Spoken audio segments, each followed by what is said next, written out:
আজকের সকালটা প্রতিদিনের যেই ঘুম থেকে ওঠা পাখির খাবার দেওয়া হাঁটতে যাওয়া সেই এক রুটিন ওয়াইজ হয়নি। তো গতানুগতিক সময়ের বাইরে একটা সকাল ছিল, ঘুম থেকে উঠে একটা বিশেষ কারণে বাইরে যেতে হয়েছিল। তো সেখান থেকে ফেরার পথে দেখলাম যে অনেক ভালো সবজি, তারপরে ফ্রেশ ফল সব কিছু পাওয়া যাচ্ছে রাস্তার পাশেই। তো সেখানে আমি গাড়ি থেকে নেমে দাঁড়িয়ে পড়লাম এবং কিছু আম নিলাম আর সেই সাথে কিছু সবজি নিলাম। এখানে লাউ ছিল, তারপরে কিছু শাকসবজিও নিয়েছিলাম, বেশ কয়েক রকমের শাক ছিল এবং সেগুলো খুবই ফ্রেশ ছিল। তো দেখে আসলে না কিনে যে কোনো লোকের পক্ষে থাকা সম্ভব না। আর আমি যেহেতু এসব ব্যাপারে একদমই নিজেকে কন্ট্রোল করতে পারি না বলা যায়। তো এই তো কিছু সবজি তো কেনা হয়ে গেল, আমও কিনে ফেলেছি আর সেই সাথে আমরা নিলাম। আর নিলাম কিছু শশা। শশাগুলোর দাম একদম কম ছিল, 40 টাকা করে কেজি, এদিকে আমরাও 50 টাকা করে কেজি। তো সবই 2 কেজি করে নিয়ে নিলাম আলহামদুলিল্লাহ। দেখতে যেমন সুন্দর ছিল আর সেই সাথে ফ্রেশও ছিল। এরপরে বাসায় চলে আসলাম, এসে দেখি বাসার সবাই তখনও ঘুমিয়ে আছে।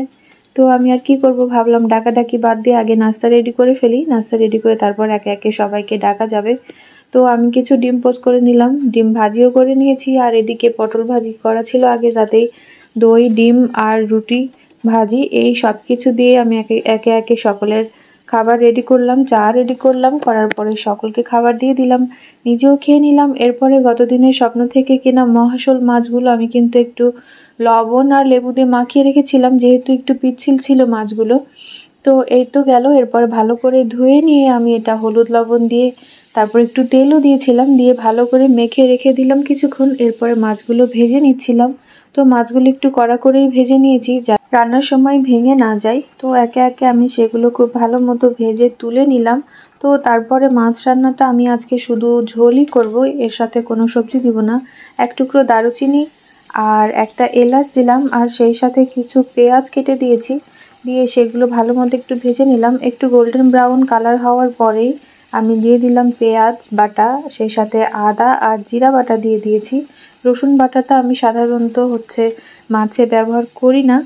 তো এগুলা দিয়ে কিছুক্ষণ নাড়াচাড়া করে নিলাম। নেওয়ার পরে আমি এর সাথে একটু লাল মরিচের গুঁড়া, হলুদের গুঁড়া আর সেই সাথে সামান্য লবণ দিয়ে দিলাম, দিয়ে ভালো করে নেড়েচেড়ে নিলাম। সামান্য পানিও দিয়ে দিয়েছিলাম, কারণ বেশিরভাগ ক্ষেত্রেই দেখা যায় এই পানি দেওয়ার অভাবের কারণে আমার হাতে একদম মশলাগুলো তেলের সাথে লেগে একদম ছুটে ছুটে আসে এবং আমার হাতের অবস্থা কাহিল হয়ে যায়।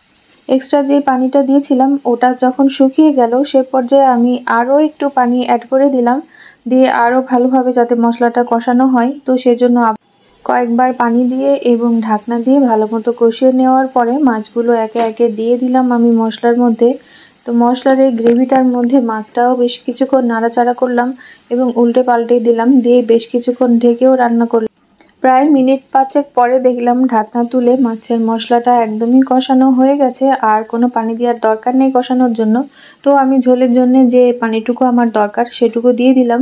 তো এখন আর মাছের আলাদা কোনো মশলা বা কিচ্ছু দেওয়ার নেই, আমি শুধু গরম মশলার গুঁড়াটা দিয়ে দিলাম, দিয়ে ঢেকে রেখে দিলাম কিছুক্ষণ, যাতে মশলার গন্ধটা মাছের মধ্যে ভালো মতো ঢোকে। এবং এ পর্যায়ে আমি এতটুকুই ঝোল রাখবো যতটুকু এখন দেখা যাচ্ছে, খুব বেশি ঝোল রাখবো না। তো এটা হয়ে গেল মাছ রান্না প্রায়। তো এখন আমি দুটো কাঁচামরিচ দিয়ে দিলাম, এটা শুধুমাত্র ফ্লেভারের জন্য, এটা সিদ্ধ হতে হবে এমন কোনো কিছু না। তো এটা দেওয়ার পরে কিছুক্ষণ ঢেকে প্রায় 5 মিনিটের মতো লো আঁচে রেখে দিয়ে আমি কিন্তু মাছটা নামিয়ে নিলাম। তো হয়ে গেল আমার মহাশোল রান্না। তো এরপরে একটু ডাল রান্না করব, তো সেই জন্য মুগ ডাল আর মসুরের ডাল, রসুন, কাঁচামরিচ আর সামান্য জিরা, হলুদ, লবণ দিয়ে প্রেসার কুকারে সিদ্ধ করে নিয়েছি। এবার ওটা একটু রসুন আর পেঁয়াজ কুচি দিলাম, তেলের উপরে ভেজে নিলাম, আর সেই সাথে একটু জিরারও ফোড়ন দিয়ে দিলাম, দিয়ে ডালটা ঢেলে দিয়েছি। ডালটা যেহেতু আগে থেকেই অনেক বেশি ঘন, খুব একটা বেশি সময় লাগবে না রান্না হতে, কারণ আমাদের বাসায় আমরা সবাই ঘন ডাল পছন্দ করি। তো এই তো দুপুরের লাঞ্চ শেষ করলাম, করার পরে একটু রেস্ট নেওয়ার পরে বিকালের জন্য একটু ফল কেটে নিলাম। তো এই ফলগুলো কিন্তু সকালেই আমি এনেছিলাম, তো খুবই ফ্রেশ ছিল, আর সেই সাথে আমাদের জাতীয় খাবার নুডলস তো ছিলই। তো এই তো এভাবে একটা দিন শেষ হয়ে গেল আলহামদুলিল্লাহ। আজ এখানেই বিদায় নিচ্ছি, সবাই ভালো থাকবেন, নিয়মিত আমার ভিডিও দেখবেন এবং লাইক, শেয়ার, কমেন্ট দিয়ে পাশে থাকবেন। আল্লাহ হাফেজ।